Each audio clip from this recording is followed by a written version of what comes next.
Thank you.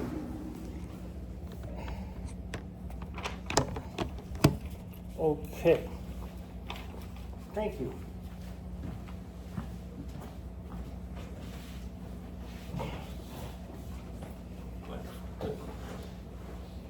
Okay. Let's get back to it. I'm going to read a little more and then we'll get into the adaptation.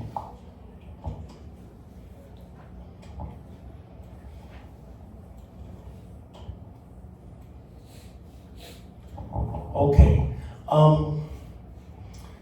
So Graf is asking Lieutenant Anderson, you know what you find in Beeman Park? And Graf said, children. And Anderson says, oh, of course, children, yeah. But Graf clarifies, I mean children, I mean kids who, wait, wrong voice. I mean kids who get up in the morning when their mothers call them, and they go to school, and then in the afternoons, they go to Beeman Park and play. They're happy, they smile a lot, they laugh, they have fun. I'm sure they do, sir. Is that all you can say, Anderson? Anderson cleared his throat. It's good for the children to have fun, I think, sir. I know I did when I was a boy, but right now the world needs soldiers, and this is the way to get them. And Graf nodded and closed his eyes. Oh, indeed, you're right, by statistical proof and by all the important theories. And damn it, they work, and the system is right. But all the same, Ender's older than I am. He's not a child, he's barely a person. If that's true, sir, then at least we all know that Ender is making it possible for others of his age to be playing in the park. And Jesus died to save all men, of course. Graf sat up and looked at Anderson almost sadly. But we're the ones, Graf said, we're the ones who are driving in the nails. Merry Christmas if you want to hear that. Happy holidays otherwise. Okay.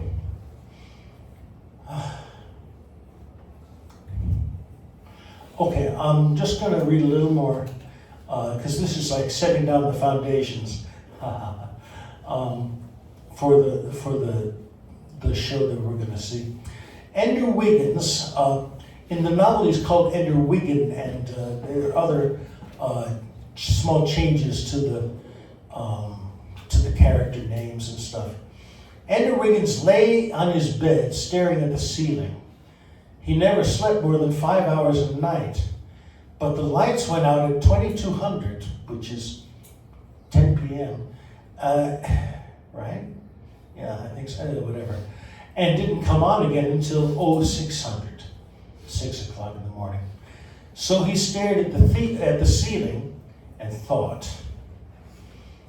He'd had his army for 3.5 weeks. Now it's called the Dragon Army. The name was assigned, and it wasn't a lucky one. Oh, the chart said that about 9 years ago, there was a Dragon Army that had done fairly well.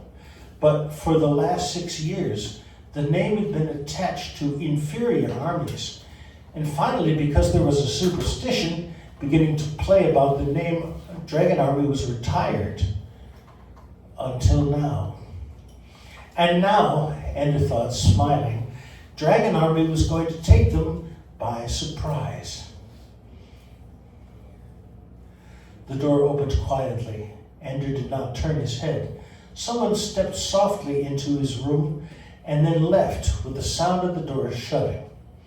When the soft steps died away, Ender rolled over and saw a white slip of paper lying on the floor. He reached down and picked it up. Dragon Army against Rabbit Army, Ender Wiggins and Cam Carbo, 0700, 7 a.m. The first battle. Ender got out of bed and quickly dressed. He went rapidly to the rooms of each of his 2 leaders and told them to rouse their boys. In 5 minutes, they were all gathered in the corridor, sleepy and slow. Ender spoke softly. First battle, 0700 against Rabbit Army. I fought them twice before, but they've got a new commander. I never heard of him. They're an older group, though, and I know a few of their old tricks. Now, wake up, run double fast, warm up in workroom 3. For an hour and a half, they worked out with 3 mock battles and calisthenics in the corridor outside of the nullo, which means the zero gravity.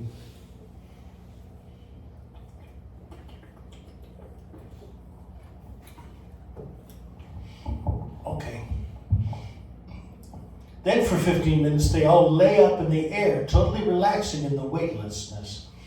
At 0650 a.m., Ender roused them, and they hurried into the corridor. Ender led them down the corridor, running again, and occasionally leaping to touch a light panel on the ceiling. The boys all touched the same light panel. And at 0658, they reached their gate to the battle room. Oh, here we go. The members of Tunes C and D grabbed the first 8 handholds in the ceiling of the corridor. Tunes A, B, and E crouched on the floor. Ender hooked his feet into 2 handholds in the middle of the ceiling, so he was out of everybody's way. Which way is the enemy's door? He hissed. Down, they whispered back and laughed. Flashers on. The boxes in their hands glowed green. They waited for a few seconds more, and then the gray wall in front of them disappeared, and the battle room was visible. Ender sized it up immediately. The familiar open grid of most early games, like the monkey bars at the park, with 6 or 8 boxes scattered throughout the grid. They called the boxes stars. When we say boxes, it means actual physical boxes that, rectangular shape, which are kind of in the way. Makes it harder to see, but they can also hide behind the boxes to avoid getting flashed or shot. There were enough of them in forward enough positions that they were worth going for. Ender decided this in a second, and his spread to the nearest stars. E, hold. The 4 groups in the corners plunged through the force field at the doorway and fell down into the battle room. Before the enemy even appeared through the opposite gate, Ender's army had spread from the door to the nearest stars. Then the enemy soldiers came through the door.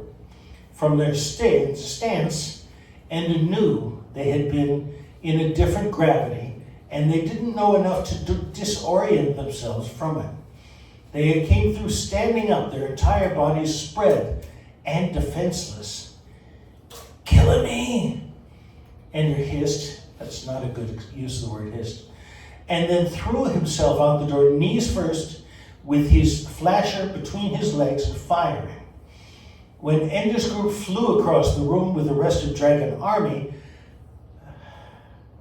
when Ender's group flew across the room, the rest of Dragon Army lay down a protecting fire so that the E group reached a forward position with only one boy frozen completely, though they had lost the use of their legs, which didn't impair them in the least. There was a lull as Ender and his opponent, Cam Carby, assessed their positions.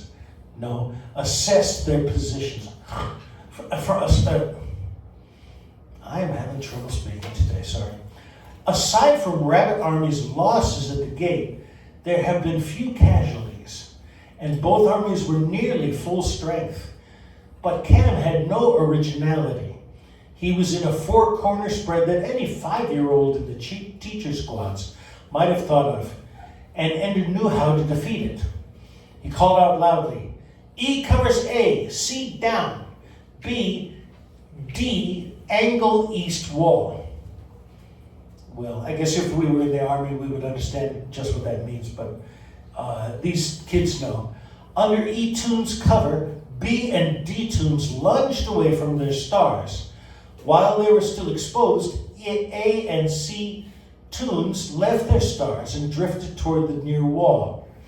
They reached it together, and together jackknifed off the wall. At double their normal speed, they appeared behind the enemy stars and opened fire. And in a few seconds, the battle was over, with the enemy almost entirely frozen, including their commander, and the rest scattered to the corners. For the next 5 minutes, in squads of 4, Dragon Army cleaned out the dark corners of the battle room and shepherded the enemy into the center, where their bodies, frozen at impossible angles, jostled each other. Then Ender took 3 of his boys to the enemy gate and went through the formality of reversing the one-way field by simultaneously touching a Dragon Army helmet at each corner. Then Ender assembled his army in vertical files near the knot of the frozen Rabbit Army soldiers. Only 3 of the Dragon Army's soldiers were immobile. Their victory margin, 38-0, was ridiculously high, and Ender began to laugh. Dragon Army joined them, laughing long and loud. They were still laughing when Lieutenant Anderson and Lieutenant Morris came in from the teacher gate at the south end of the battle room. Lieutenant Anderson kept his face stiff and unsmiling, but Ender saw him wink as he held out his hand and offered the stiff formal congratulations that were ritually given to the victor of the game. And then they clear up. Okay, now it's time to, we've seen the good first battle, which is nice, and now it's time to watch the adaptation, and you can do the same, Judy. But I'll be blocked by YouTube definitely if I let that into the video, so here we go.